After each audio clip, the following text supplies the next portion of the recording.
বহিরাগতদের প্রবেশ অধিকার সীমিত করার লক্ষ্যে ঢাকা বিশ্ববিদ্যালয় ক্যাম্পাসের ৭টি প্রবেশদ্বারে প্রতিদিন বিকাল ৫টা থেকে রাত ১০টা পর্যন্ত চলতে দেওয়া হয় না কোনো যানবাহন।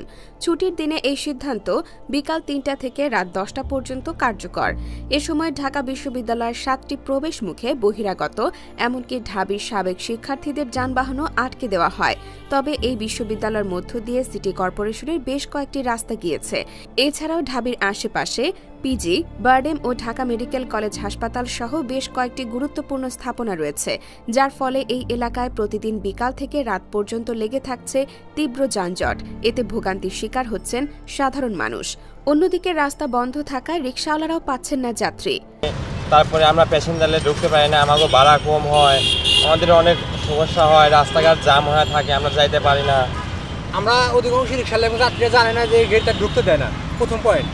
এই জন্য যাত্রীরা এদিকে যেতে চায়, পরে ঘুরে যেতে হয়রানি শিকার হচ্ছে। যেটা বড় সমস্যা সেটা হচ্ছে যে সত্যি কথা কাউকে ঢুকতে দেয় না, সেটা রুগী হোক আর যেই হোক।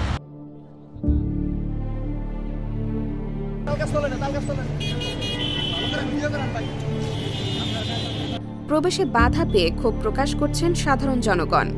পিএসসিতে কিছু খাওয়ার জন্য, অবভিয়াসলি স্ট্রিট ফুড খাওয়ার জন্য যেতে চাইছিলাম, বাট আমি ডিরেক্টলি রিক্সাটা নিয়ে পৌঁছাতে পারি নাই। সো একটু আমার কাছে ব্যাপারটা একটু উইয়ার্ড লাগছে, একটু খারাপ লাগছে যে এখন ভার্সিটির ভাইয়া পুরা কী করতে চাইতেছে আমি শিওর না। ওনাদের টেরিটরি ওনারা নিজেরা বা করতে চাইতেছে, বাইরের থেকে প্রবেশ হয়তো নিষেধ করে দিচ্ছে, এরকম কিছু একটা ব্যাপার। যানজট এই গাড়িগুলি ঘুরে যেয়ে অন্যদিকে যদি যায়, যেরকম চকবাজার, নয়াবাজার, গুলিস্তান, অন্য জায়গায় যদি যায় তো এই রাস্তাগুলি আরও যানজট বাড়ল।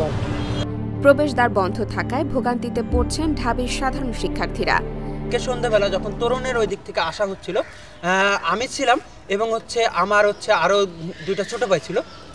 আমার গাড়িটা আটকে নেই, কিন্তু আমার ছোট ভাই যে মুজিব হলের, সে মুজিব হলের তাকে প্রথম তার গাড়িতে যেই কার্ডটা আছে সেই কার্ডটা প্রভোস্টের সিগনেচার আছে, সেই কার্ডটা শো করেছে।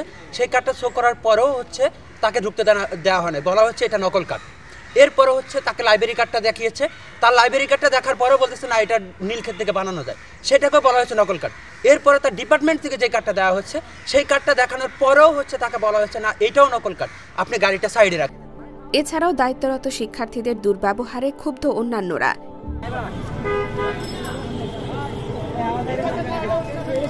এই বিষয়ে ঢাকা বিশ্ববিদ্যালয়ের প্রক্টর সাইফুদ্দিন আহমেদের সাথে একাধিকবার যোগাযোগ করলেও তিনি কোনো বক্তব্য দেননি। জ্যামের নগরী ঢাকাতে ঢাবির রাস্তায় বন্ধ থাকায় ভোগান্তিতে সাধারণ শিক্ষার্থী, জনগণ। রোগী নিয়ে যাতায়াত করতেও ভোগান্তিতে পড়ছেন স্বজনরা। এই ভোগান্তির শেষ কোথায়?